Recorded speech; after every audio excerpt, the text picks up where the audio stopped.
আসসালামু আলাইকুম learners, English টনিকের দ্বিতীয় মেগা ক্লাসে আপনাদেরকে স্বাগতম। এর পূর্বের ক্লাসে আমরা শিখেছি নাম্বার কি এবং এর প্রকারভেদ। আজকে আমরা শিখব কিভাবে একটা কলমকে কলমগুলো বা একটা বেবিকে বেবিগুলো বানাবেন।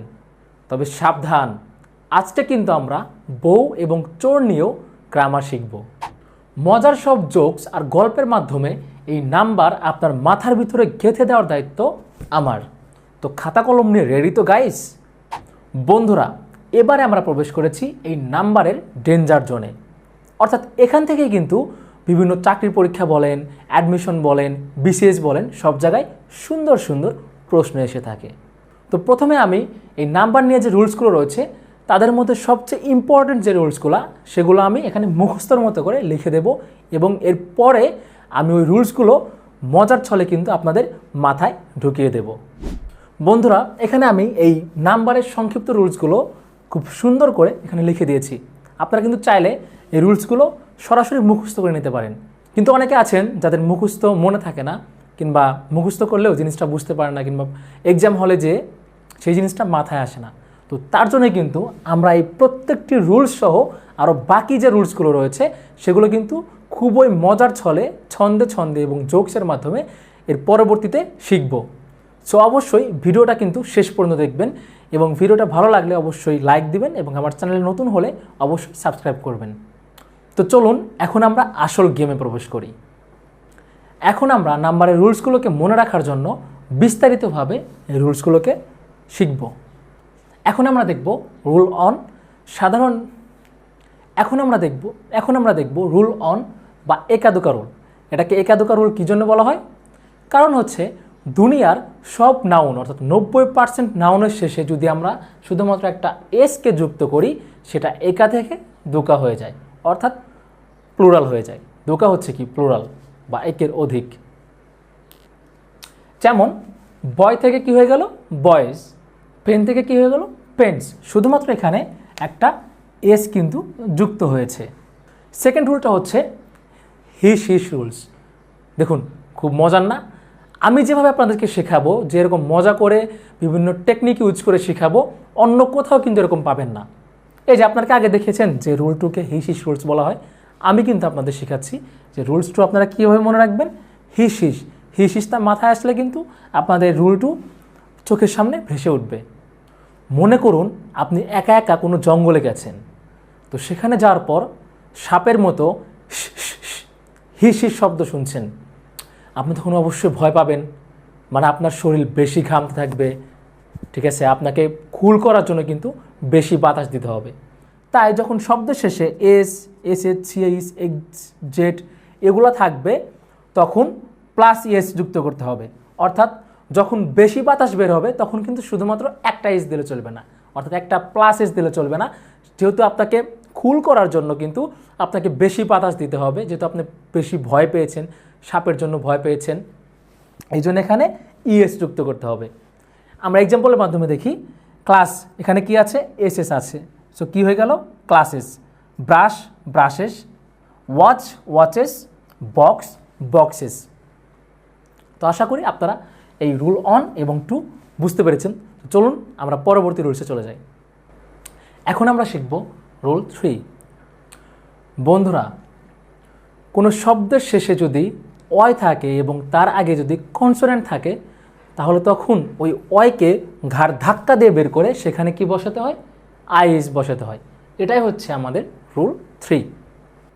দেখুন এখানে কি লিখেছি? বেবি। বেবির এখানে অয়ের আগে কি আছে? একটা কনসোনেন্ট বি রয়েছে। সো এখানে আমরা কি করব? এই অয়টাকে ঘাড় ধাক্কা দিয়ে বের করে দিয়ে তার জায়গায় আমরা কি বসাবো? আইএস বসাবো। দেখুন অয়টাকে কিন্তু আমরা ধাক্কা দিয়ে বের করে দিয়েছি এবং তার জায়গায় বেবিস বসিয়েছি। সো এই বেবি হচ্ছে কি? সিঙ্গুলার এবং বেবি হচ্ছে কি? প্লুরাল। বেবি মানে হচ্ছে কি? বাচ্চা, একটা বাচ্চা। আর বেবিস বলতে বোঝায় অনেকগুলো বাচ্চা। একটা বাচ্চা সামলানো কঠিন, আবার তো অনেকগুলো বাচ্চা, জীবন তেনা তেনা। এখানে দেখুন লেডি।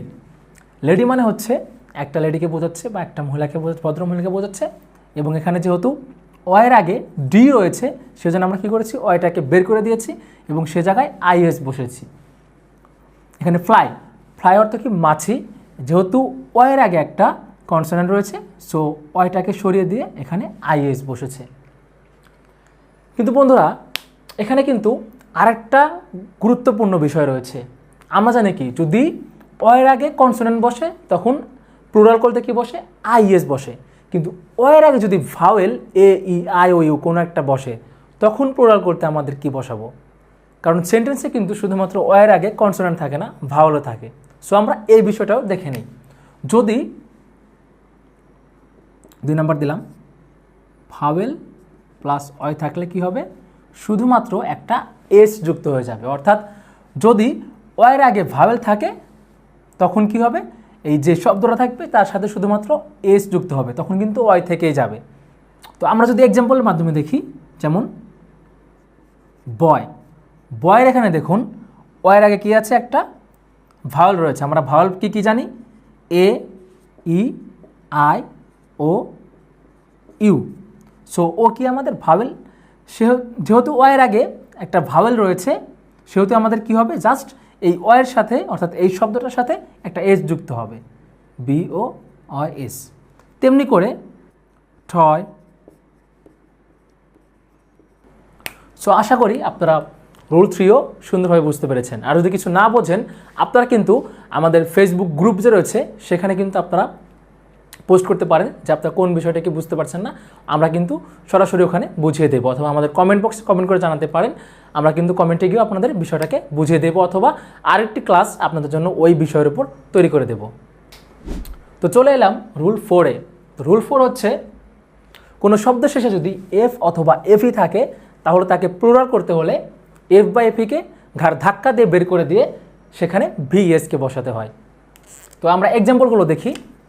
যেমন লাইফ, লাইফের এখানে কি আছে, শব্দের শেষে এফই রয়েছে।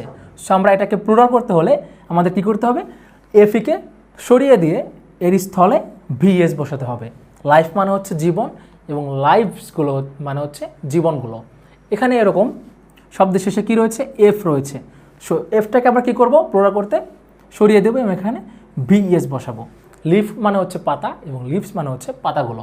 আবার দেখুন ওয়াইফ, ওয়াইফ মানে আমরা কি জানি, বউ। তো ওয়াইফের এখানে কি রয়েছে, লাস্টে এফি রয়েছে। সো আমরা এফিকে কী করব, সরিয়ে দিয়ে ভিএস বসিয়ে দেবো, তাহলে কি হয়ে গেল, ওয়াইফস হয়ে গেল, অর্থাৎ বউরা। একটি বউ নিয়ে জীবন তেজপাতা, আবার বউরা, অনেকগুলো বউ হলে তো। আবার দেখুন এখানে কি রয়েছে, এফ। সো আমরা এফটাকে কী করবো, প্লুরাল করতে হলে সরিয়ে দিয়ে সেখানে ভিএস বসাবো। অর্থাৎ থিপ মানে হচ্ছে চোর এবং থিপস মানে হচ্ছে চোরগুলো, অর্থাৎ অনেকগুলো চোর। আমরা নিজেরাও কিন্তু মনে মনে চোর। কী চোর, পরাচোর। সো পরাচোর হওয়া যাবে না। সো সেজন্যই আপনারা কিন্তু এই রুলসগুলো সুন্দর করে বিভিন্ন কালারের পেন ইউজ করে খাতায় নোট করবেন এবং নোটগুলোর ছবি তুলে আমাদের ইংলিশ টনিকের ফেসবুক গ্রুপে আপলোড করে দেবেন। এখন আমরা রুল 5টা দেখব। রুল 5 হচ্ছে ভেতরের পরিবর্তন বা ইন্টারনাল ভাওয়েল চেঞ্জ। কিছু কিছু নাউন রয়েছে যেগুলো বাইরে থেকে কারো সাহায্য নেয় না, অর্থাৎ বাইরে থেকে এস বা ইএস যুক্ত করে না নিজের সাথে। সে কি করে, ভেতরে ভেতরেই পরিবর্তন হয়ে যায়। অর্থাৎ আমরা যদি সিঙ্গুলার থেকে প্লুরাল করতে চাই, যেমন ম্যান থেকে কি হয়ে গেছে, এখানে মেন হয়ে গেছে। কারণ এখানে কি রয়েছে, দুইটা কনসোনেন্টের মধ্যে মাঝখানে একটা ভাওয়েল রয়েছে। সো মাঝখানের ভাওয়েলটা পরিবর্তন হয়ে কি হয়েছে, এখানে মেন হয়ে গেছে। আমরা ভাওয়েল কি কি জানি, A E I O you, এই 5টা।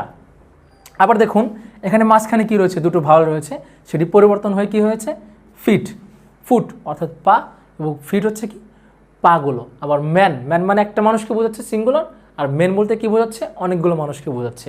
আবার দেখুন টুথ, টুথ বলতে কি বোঝায়, দাঁত, দাঁত বলতে কি বোঝায়, একটা দাঁত, মানে আপনার একটা দাঁত। আবার যখন আপনার সবগুলো দাঁতকে বলা হবে, আপনার মুখের যে দাঁতগুলো, তখন কি হয়ে যাবে, টিথ অর্থাৎ দাঁতগুলো। আপনি কি একটা দাঁত ব্রাশ করতে পারবেন, একটা দাঁত কি ব্রাশ করেন আপনি, আপনি কিন্তু ব্রাশ দিয়ে সবগুলো দাঁত অর্থাৎ টিথ ব্রাশ করেন, ঠিক আছে। আবার দেখুন মাউস, মাউস থেকে কি হয়ে গেল, মাইস। মাউস মানে হচ্ছে ইঁদুর, আর মাইস মানে হচ্ছে ইঁদুরগুলো, অর্থাৎ অনেকগুলো ইঁদুর, যা প্লুরাল। আবার দেখুন ওম্যান, ওমানের এখানে মাঝখানের এই যে এ, এই ভাওয়েলটি চেঞ্জ হয়ে কি হয়েছে, ওয়েমেন হয়েছে। এটার উচ্চারণ কিন্তু ওমেন হবে না, ওয়েমেন হবে। আমরা যদি সেন্টেন্সের মাধ্যমে দেখি, ব্রাশ ইউর টিথ, এখানে কিন্তু ব্রাশ ইউর টুথ বলেনি, কারণ টুথ মানে কি একটা দাঁত। আপনি কিন্তু ব্রাশ দিয়ে এই একটা দাঁত কিন্তু ব্রাশ করতে পারবেন না। আপনার কিন্তু যখন ব্রাশ করবেন সবগুলো দাঁতে কিন্তু ব্রাশ হয়ে যায়, অর্থাৎ টিথ দাঁতগুলো ব্রাশ হয়ে যায়। এখানে বলেছে brush your teeth twice a day, অর্থাৎ দিনে 2 বার ব্রাশ করো। টুইস মানে বোঝাচ্ছে কি 2 বার। Or no one will kiss you, অর্থাৎ তুমি যদি দিনে 2 বার ব্রাশ না করো তাহলে তোমাকে কেউ কিস করবে না। আবার দেখুন, আপনার গার্লফ্রেন্ড তো অবশ্যই করবে না। এখানে দেখুন 3 men were talking about English tonic, অর্থাৎ 3 জন মানুষ ইংলিশ টনিক নিয়ে কথা বলছিল। এখানে 3 men, এখানে ম্যান হলো না কি জন্য? আমরা জানি কি 3 হচ্ছে কি 3টা বোঝাচ্ছে, অর্থাৎ একের অধিক বোঝাচ্ছে। এই জন্য এখানে 3 জন মানুষকে যেহেতু বোঝাচ্ছে, এটা যে প্লুরাল বোঝাচ্ছে, এই জন্য ম্যানের জায়গায় কি হয়েছে, মেন হয়ে গেছে। আমরা যদি ম্যান ইউজ করতাম তাহলে কিন্তু এটা ভুল হতো, কারণ এখানে 3 জন মানুষকে বোঝাচ্ছে, একের অধিক বোঝাচ্ছে, তাই এখানে কি হয়েছে, মেন বসেছে। এখানে দেখুন ওয়ার কি জন্য হয়েছে, সাবজেক্ট কিন্তু আমাদের প্লুরাল, 3 ম্যান, 3টি মানুষকে বোঝাচ্ছে, এই জন্য কিন্তু এখানে ওয়ার হয়েছে। Talking about English tonic, English tonic নিয়ে কথা বলছে, অর্থাৎ 3টি মানুষ ইংলিশ টনিক নিয়ে কথা বলছে।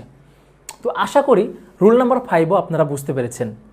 তো আজকের ক্লাসটা আমি দীর্ঘ করব না, আমরা আজকের ক্লাসে রুল 5 পর্যন্ত রাখব, এবং পরবর্তী ক্লাসে কিন্তু আমরা বাকি রুলসগুলো খুবই সুন্দরভাবে ছন্দ, টেকনিক এবং মজার জোকসের মাধ্যমে শিখব, যেন আপনার মাথায় সবগুলো রুল গেঁথে যায় এবং আপনি পরীক্ষার হলে গেলেই আপনার জোকসগুলো মাথায় চলে আসে এবং খুব ইজিলি প্রশ্নের উত্তর দিতে পারেন।